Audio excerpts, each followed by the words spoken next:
Welcome to Agmax. రైతులు పంటలు బాగా పండించాలంటే ఒక చిన్న పురుగు కూడా ఎంత పెద్ద నష్టం చేస్తుందో తెలుసుకోవడం చాలా చాలా ముఖ్యం. ముఖ్యంగా ఎర్రని తేలికపాటి నేలల్లో పంటలు వేసే రైతులకు ఈ సమస్య ఎక్కువగా ఎదురవుతుంది. అదే చెదపురుగుల సమస్య. ఇవి కనిపించకుండా భూమి లోపలే ఉంటూ పంటల్ని లోపల నుంచి పూర్తిగా నాశనం చేస్తాయి. ఈ వీడియోలో చెదపురుగులు ఎలా ఉంటాయి, ఎలా నష్టం చేస్తాయి, ముఖ్యంగా ఎలా నివారించాలి అన్న పూర్తి వివరాలు తెలుసుకుందాం.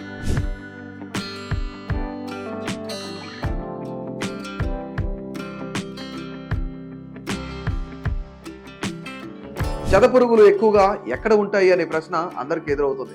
పంటలు పండించే చాలా ప్రాంతాల్లో చెదపురుగులు కనిపిస్తాయి. కానీ ముఖ్యంగా ఎర్రని తేలికపాటి నేలల్లో వీటి ఉధృతి ఎక్కువగా ఉంటుంది. వరి మాగాండ్లు లేదా నల్ల నేలల్లో ఈ సమస్య తక్కువగా కనిపిస్తుంది. చెదపురుగులు ఒంటరిగా ఉండవు, సామూహికంగా పుట్టల్లో నివసిస్తాయి. ఈ పుట్టలు భూమి లోపల అనేక మీటర్ల లోతు వరకు విస్తరించి ఉంటాయి. వీటి రకాలు మరియు జీవచక్రం చూస్తే చెదపురుగులు ప్రధానంగా 4 రకాలుగా ఉంటాయి. మొదటిది రాణి, రెండవది రాజు, మూడవది పనిచేసే చెదపురుగులు, నాలుగవది సైనిక చెదపురుగులు. రాణి మరియు రాజు మొదటి రెక్కలతో ఉంటాయి. తొలకరి వర్షాలు పడగానే పుట్టల నుంచి బయటకు వచ్చి గాలిలో కలుస్తాయి. ఆ తర్వాత రెక్కలు రాలిపోతాయి. అప్పుడు రాణి భూమిలోకి వెళ్ళి రోజుకు 30,000 నుంచి 80,000 వరకు గుడ్లు పెడుతుంది. ఈ ప్రక్రియను అవసరాన్ని బట్టి 7 నుంచి 10 సంవత్సరాల వరకు కొనసాగిస్తుంది. గుడ్ల నుంచి పిల్ల పురుగులు 40 నుంచి 50 రోజుల్లో బయటకు వస్తాయి. అవి పెద్దవిగా మారడానికి సుమారుగా 1 సంవత్సరం పడుతుంది. పనిచేసే చెదపురుగులు తెల్లగా లేదా గోధుమ రంగులో ఉండి చాలా ఎక్కువ సంఖ్యలో ఉంటాయి. ఇక సైనిక చెదపురుగులు సాధారణంగా పనిచేసే చెదపురుగుల కంటే కాస్త పెద్దవిగా ఉంటాయి. వీటికి రెక్కలు ఉండవు. ఇవి గట్టి దంతాలు కలిగి ఉండి చెదపురుగులు నివాసాన్ని కాపాడే బాధ్యతను తీసుకుంటాయి. మరోవైపు పనిచేసే చెదపురుగులు సంఖ్యలో చాలా ఎక్కువగా ఉంటాయి.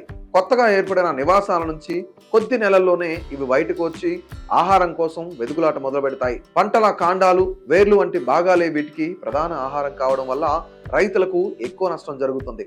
చెదపురుగుల నివాసాలు భూమి లోపల చాలా లోతుగా, కొన్ని సందర్భాల్లో అనేక మీటర్ల వరకు వ్యాపించి ఉంటాయి. అందువల్ల వాటిని పూర్తిగా తొలగించడం చాలా కష్టమైన పని. చాలా సార్లు పైకి కనిపించే పుట్టలను తొలగించినా లోపల ఉన్న రాణి పురుగు బ్రతికుంటే చెదపురుగుల సమస్య మళ్ళీ మొదలవుతుంది. సుమారుగా 50 మీటర్ల పొడవు గల రాణి చెదపురుగును పూర్తిగా నాశనం చేసినప్పుడే చెదపురుగులు పూర్తిగా తొలగిపోయాయని భావించాలి. చెదపురుగుల గోళ్లను గుర్తించడం కూడా చాలా ముఖ్యం. సాధారణంగా పొలాల్లో లేదా పొలం చుట్టూ బాగా పెరిగిన మట్టి దిబ్బలు, అలాగే నేలపై నుంచి పైకి కనిపించే గాలిపోవు గొట్టాలు కనిపిస్తే అక్కడ చెదపురుగుల నివాసం ఉందని అర్థం. ఈ లక్షణాలను ముందుగానే గమనించి చర్యలు తీసుకుంటే చెదపురుగుల వల్ల వచ్చే నష్టాన్ని చాలా వరకు తగ్గించుకోవచ్చు.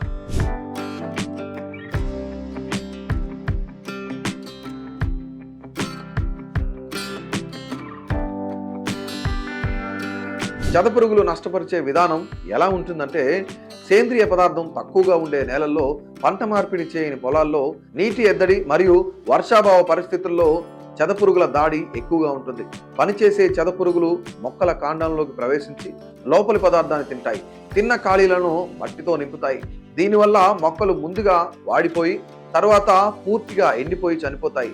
ఇటువంటి మొక్కలను చాలా సులభంగా పీకేయవచ్చు. ప్రత్యేకంగా వేరుశనగ పంటలో చూసే కాయల మధ్య భాగాన్ని తినేయడం వల్ల క్యారిఫికేషన్ అనే సమస్య వస్తుంది. దీనివల్ల నేరుగా విత్తనానికి హాని కాకపోయినా ఆస్పర్జిల్లస్ అనే బూజు తెగులు ఏర్పడి ఆప్లటాక్సిన్ అనే విష పదార్థం ఉత్పత్తి అవుతుంది.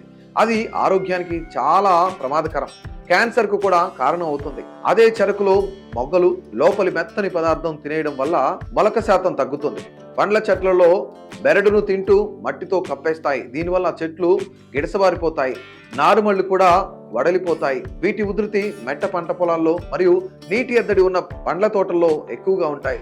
సాధారణంగా ఇసుక నేలల్లో తేమ లేనప్పుడు చెట్లను ఆశించి కాండం పైపొరను తొలగించి చెట్లకు హాని కలిగిస్తాయి. మరి వీటి బారి నుండి తప్పించుకోవడానికి చేయవలసిన నివారణ పద్ధతులు ఏంటి? పంట పొలాల గట్లపైన గాని పొలం చుట్టూ గాని చెదపురుగుల పుట్టలు కనిపిస్తే వాటిని ఎట్టి పరిస్థితుల్లోనూ నిర్లక్ష్యం చేయకూడదు. ముందుగా ఆ చెదపుట్లను పూర్తిగా లోతుగా తవ్వి అందులో ఉన్న రాణి చెదపురుగును తప్పకుండా వెలికి తీసి చంపాలి.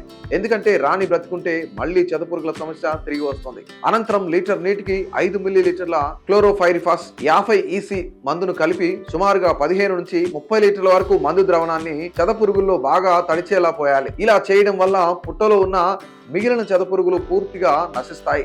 పొలం తయారీ దశలోనే చెదపురుగుల నివారణ పైన దృష్టి పెట్టాలి. అందుకే లోతు దుక్కి తప్పనిసరిగా చేయాలి. చెదలు ఎక్కువగా ఆశించే పొలాల్లో ప్రతిసారి ఒకే పంట వేయకుండా పంట మార్పిడి విధానం పాటించడం చాలా అవసరం.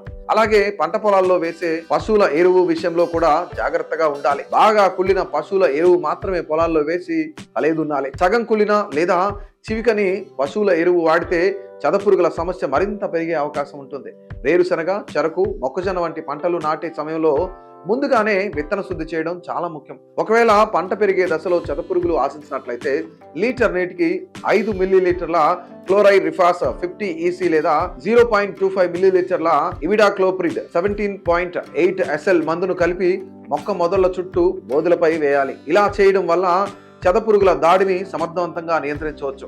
పండ్ల చెట్లను చెదపురుగులు ఆశించినప్పుడు ముందుగా చెట్టు కాండాన్ని గోనె సంచిలో రుద్ది శుభ్రం చేయాలి. ఆ తర్వాత లీటర్ నీటికి 5 మిల్లీలీటర్ల క్లోరైరిఫాస్ 50 EC మందును కలిపి చెట్టు కాండంపై, మొదలపై, అలాగే చెట్టు చుట్టూ నేలపై పిచికారీ చేయాలి. పండ్ల తోటల్లో చెట్ల పాదుల్లో తేమ ఉండేలా చూసుకోవడం కూడా చాలా అవసరం. ఎందుకంటే పొడి పరిస్థితుల్లో చెదపురుగులు ఉధృతి ఎక్కువగా ఉంటుంది.